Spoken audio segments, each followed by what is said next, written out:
How's it going? Great. How about you? Good, good. Busy and crazy. That's my life. Well, it's a pleasure to have you talk to Brazil Rock Melody, the You, page, you and too. I'm sure you have lots of fans here in Brazil. And have you got messages from Brazil over these years? And how come you've never played here? Yes, we have. We know we have a lot of fans in Brazil, and I'm not sure why we haven't played down there. I think it has something to do with logistics, and it's just I don't know. Maybe because we've had some shady dealings with promoters from like other countries. So, I don't really know exactly what the main reason is. I just know that either the offers weren't good enough, or something was not right with the offer we got. So that's probably the main reason. But we'd love to. Good. I hope so. Uh, yeah, I mean, again, we'd love to play down there, and Ted said it's great. So it's again just a matter of making it happen. You've always had this melody, the Yeah. melody in your music, and you don't make that blues-based hard rock like most American hard rock bands, and you add different elements in the music. So is this because of your musical influences? Are you into that kind of blues hard rock?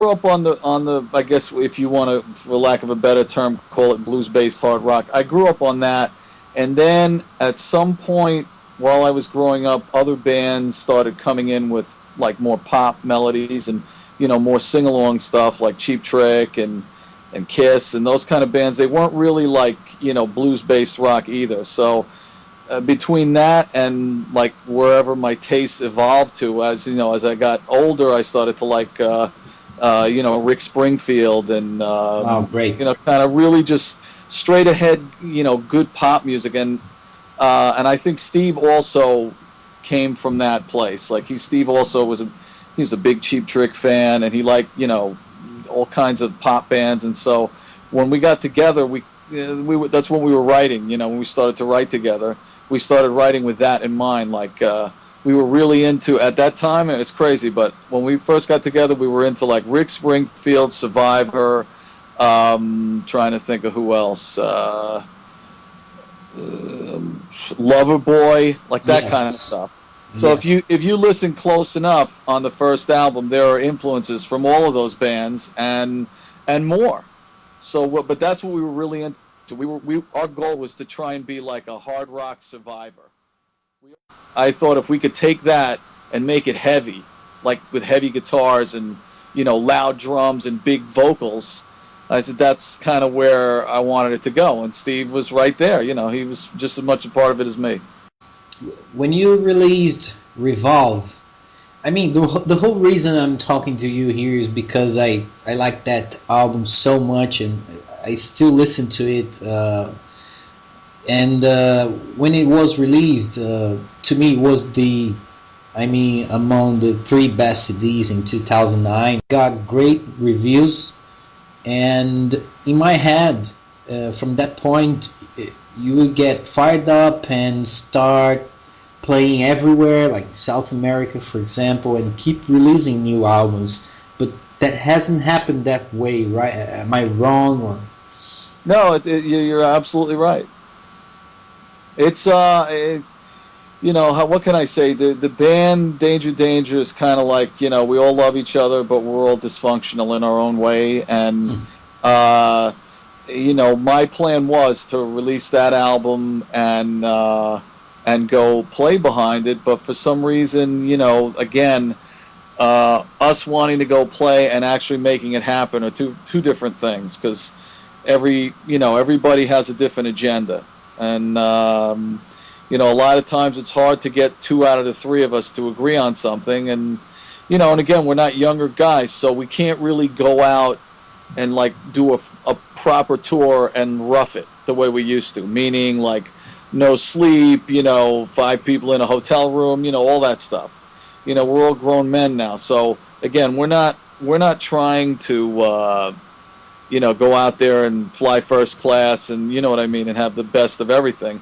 We're just looking to be, taken care of minimally, but so that we don't really feel like, like it's not going to be fun, Okay. Were you happy with the reviews and the response? Yeah, I mean, again, there's, I thought the reviews were mostly positive, and it's just so weird because when you release an album these days, like now, in the year 2013, or even for the last 5 years, I could say this is what happens. You do so much work, and you get all hyped up, and the record comes out, and it has about a 2 to 3 week shelf life, meaning in 2 to 3 weeks, everybody's on to the next thing. So it's so weird how you get kind of amped up and you get all into it, and the record comes out, and you get a few good reviews or whatever, and that's all nice, and then 2 weeks later people start talking about the new whatever, so and so album, and then you're like, wow, I did all that work and I put all that effort in for that.